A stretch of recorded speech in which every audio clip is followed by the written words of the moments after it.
Hear Yourself by Prem Rawat. Hear Yourself, 2021, is a guide to cutting out distractions, silencing your mind, and connecting to your inner peace. Packed with ancient wisdom and compelling anecdotes, it'll teach you to cultivate calm and serenity within yourself to counter the noise and busyness of the world outside. For over 50 years, Prem Rawat has traveled the world and spoken to hundreds of millions of people to spread his message of peace. Rawat is the founder of the Prem Rawat Foundation, which aims to advance dignity, peace, and prosperity through initiatives like the Peace Education Program and Food for People. He is the author of Peace is Possible and is also a photographer, composer, and pilot. What's in it for me? Discover the peace that resides in you. The modern world is a chaotic place.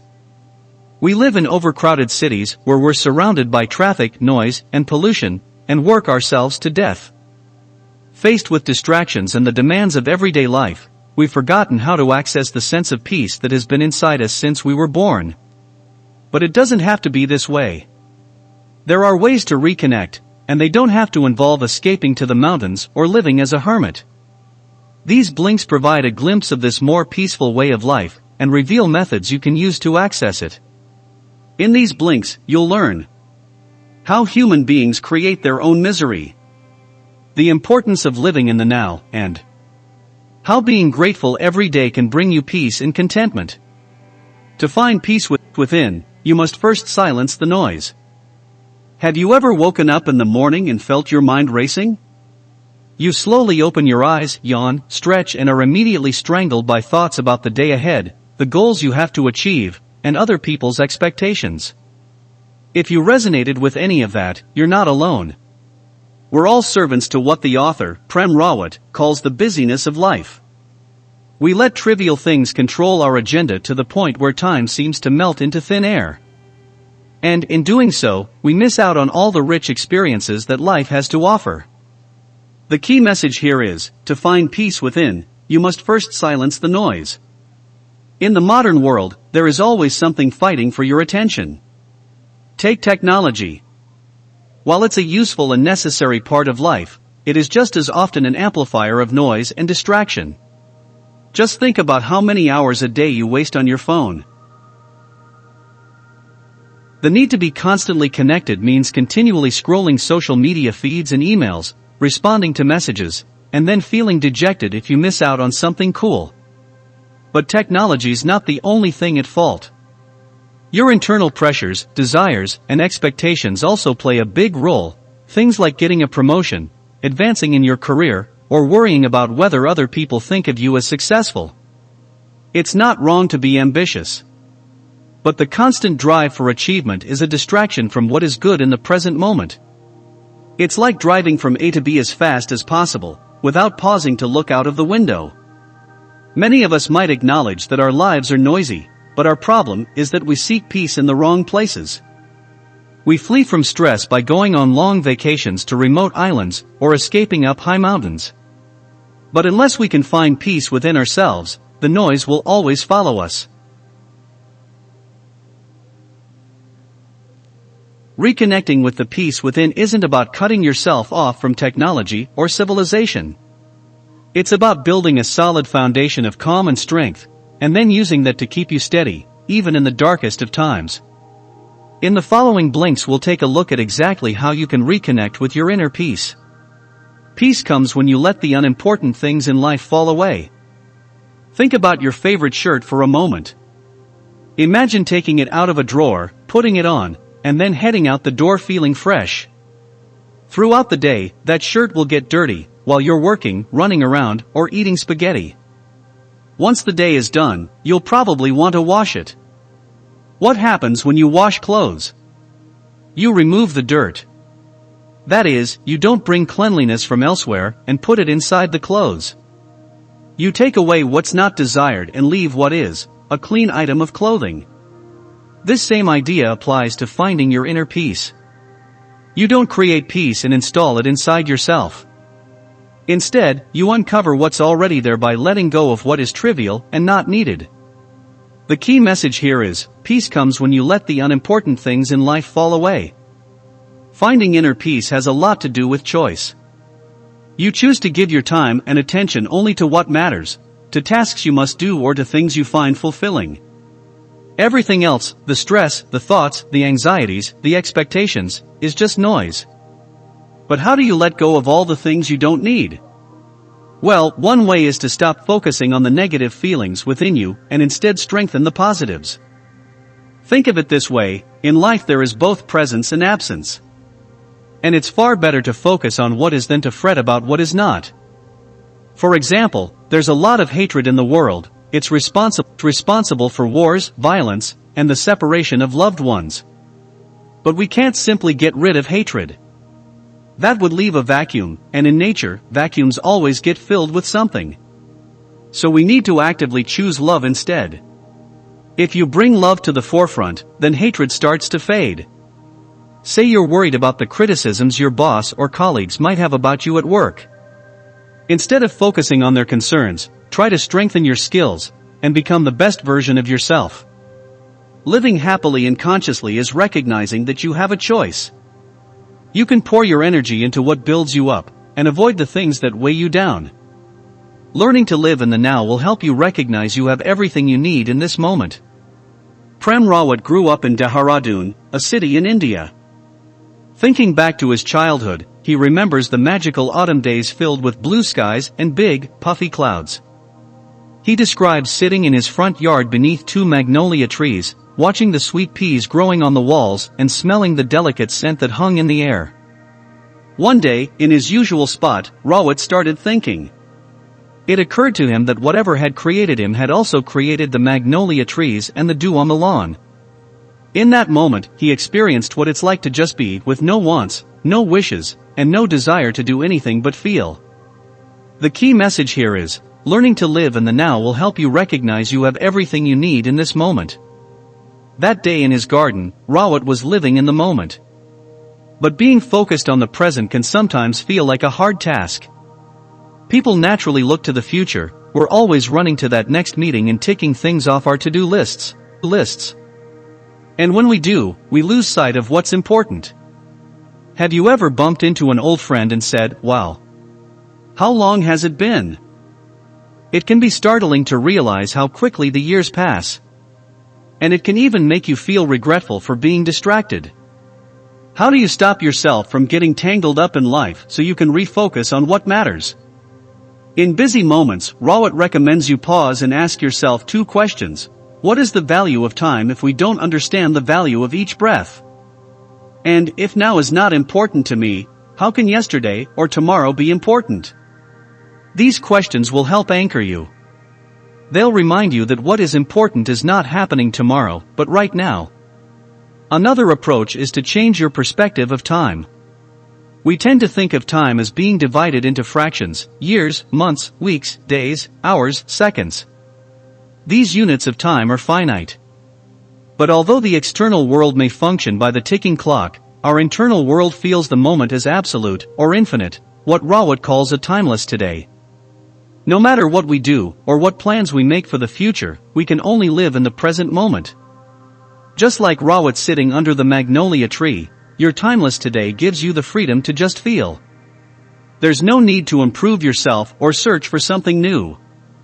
You can find the infinite peace you're looking for right here, in the moment. Embrace what you know, and focus on yourself, not on what others think. Throughout his life, Rawat has traveled from country to country to spread his message of peace. He's spoken everywhere from United Nations meetings to high-security prisons, and to everyone from world leaders to ex-guerrilla fighters. As part of the Prem Rawat Foundation, he founded the Peace Education Program, which helps people find their place in society by reconnecting them with their inner peace. Once, Rawat was speaking to inmates in a prison in Pune, India, when one man came forward to ask him a question. The prisoner said that he was going to be released soon, and he had a big worry. What would people think of him on the outside? The key message here is, embrace what you know, and focus on yourself, not on what others think. Other people's judgments seem to be a huge concern for the hundreds of prisoners Rawat spoke to that day. It's a huge concern for many of us in our day-to-day lives as well. Too often, we waste energy worrying about other people's opinions of our work, our personality, or even the home we live in. It's like we seek approval from other people to fill an empty hole in ourselves. The thing is, no one can fill that emptiness for us. First and foremost, we must cherish who we are. To do this, you need to start with yourself. That is, you should accept and harness the wonderful strengths and resources already inside you. Next time you're keeping yourself awake at night with worries about what your friends or colleagues think of you, consider these questions. Do I approve of myself? Do I like spending time with myself? Do I understand and appreciate myself? This isn't about being self-centered, it's about being centered in you. It's not always easy to do. But if you stop focusing on other people's judgment and instead concentrate on how much you approve of yourself, you'll reduce the noise coming from other people's opinions, needs, and wants. When you feel centered, the chatter of the outside world slips into insignificance. And you discover that the seeds of clarity, joy, serenity, and love are already inside you, just waiting to bloom. Let go of expectations that don't match reality. If you're anything like most people, a series of expectations probably guides your day. You expect that your alarm clock will go off. You expect your important meeting will happen. You expect to pick up a salt shaker and find it filled with salt. Setting expectations is how we shape our lives. And it isn't necessarily harmful. What is harmful is when we set expectations that don't square with reality. A tremendous amount of anger and sadness comes from unfulfilled wishes, like friendships that end or relationships that fall apart. So it pays to be realistic about the future. The key message here is, let go of expectations that don't match reality. Setting expectations about areas of our lives like our relationships, home, job, and family can be exciting, but don't get hung up on them. It's all too easy to waste time regretting that the present hasn't measured up to your hopes and expectations. But when you feel disappointed, it robs the now of its wonder. The thing is, it's tricky to stand back from our thoughts and see how wedded we are to particular outcomes. Sometimes, we're so rigid in our assessments of how life should be that we feel the impact of unexpected events and disappointments even more. It's like when a stubborn person gets lost. Instead of believing what the map tells her, she presses on with her own idea of the correct way to go. Then, when she realizes she's taken the wrong route, she blames the map. Finding inner peace has a lot to do with being flexible, and simply accepting what is. Think of the way a tree sways gently with the wind, or the way a bird glides through a storm. The tree and the bird don't have expectations about how their journeys will end. They just keep moving, concerned only with the present. Of course, the real world might not seem as fun as life in a fantasy. But it helps you prepare for whatever comes your way. If you're having a good phase, be aware that bad times will come at some point. And if you're having a bad phase, know that good times will also follow. There's no need to worry, or to try to anticipate every possible future scenario.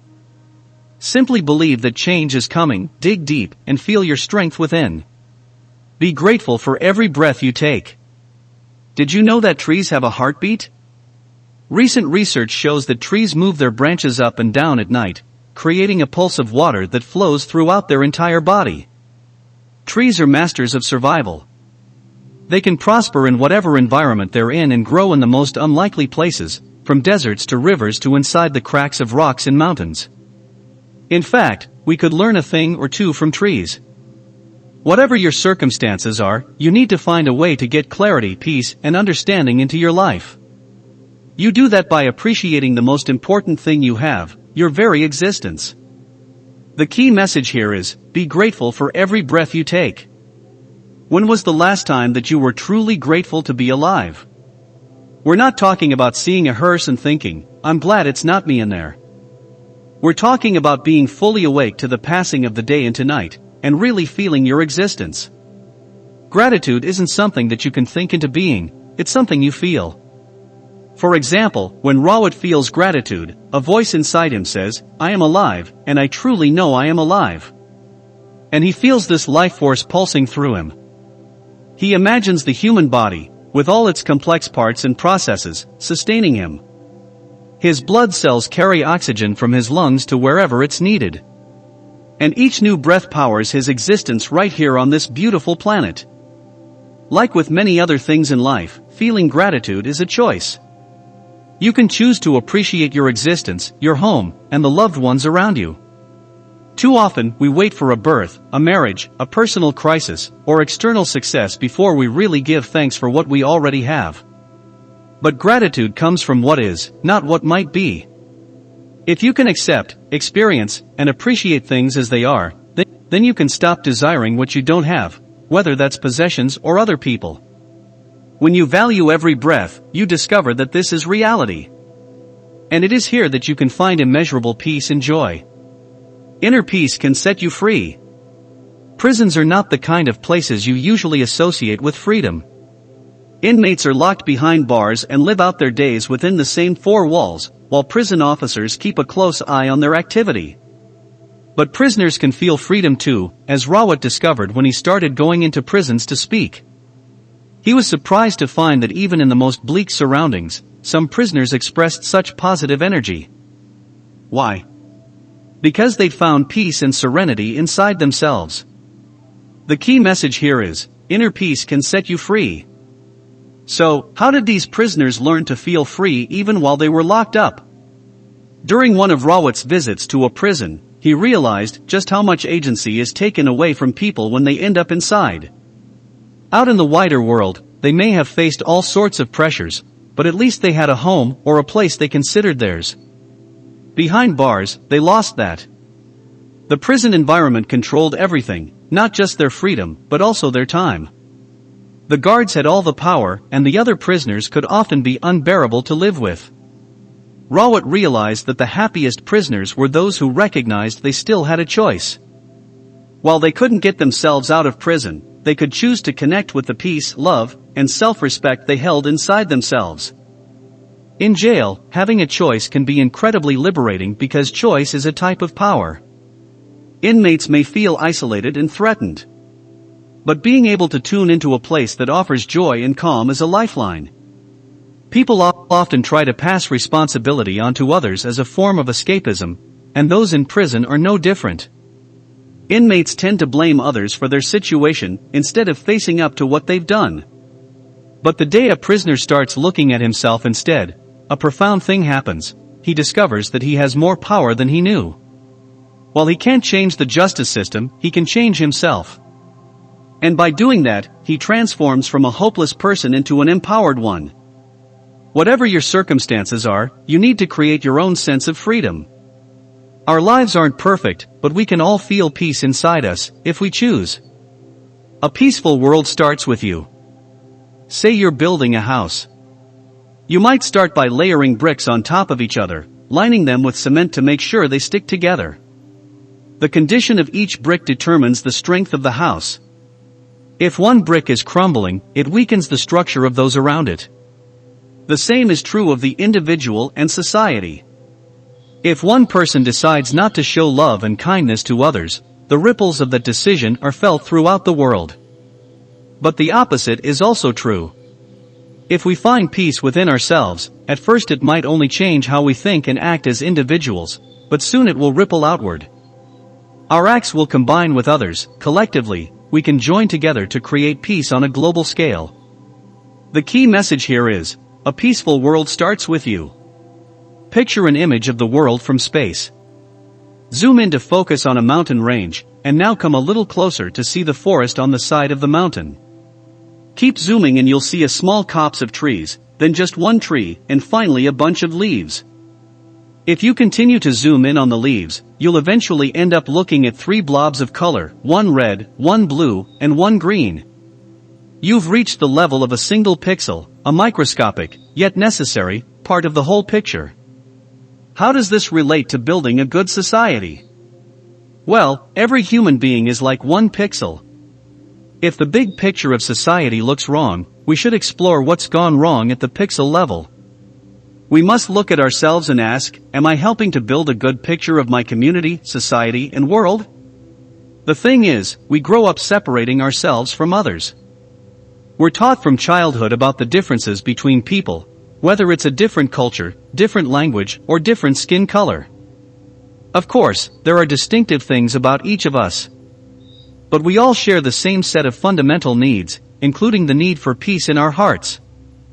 If you can look inside yourself to build this peace and strength, you'll find you can share these qualities with the people around you. Do that and you'll be creating a stronger, brighter world, one pixel at a time. Final summary. The key message in these blinks. Our lives are noisy and distracting, but there are ways to rediscover the peace inside you. Instead of concentrating on what skills or possessions you lack, or striving toward unrealistic goals, focus on the positive things in your life. The ground beneath you might sometimes seem fallow, but there's an incredible world within that is full of fertile potential. Peace is possible, if you choose to let it bloom. Actionable advice. Release yourself from the past through forgiveness. Sometimes, the actions of others are so cruel that we can't bring ourselves to forgive. But the more we resist forgiveness, the more we prevent ourselves from healing. If you're struggling to forgive someone, try to think of forgiveness in a different way.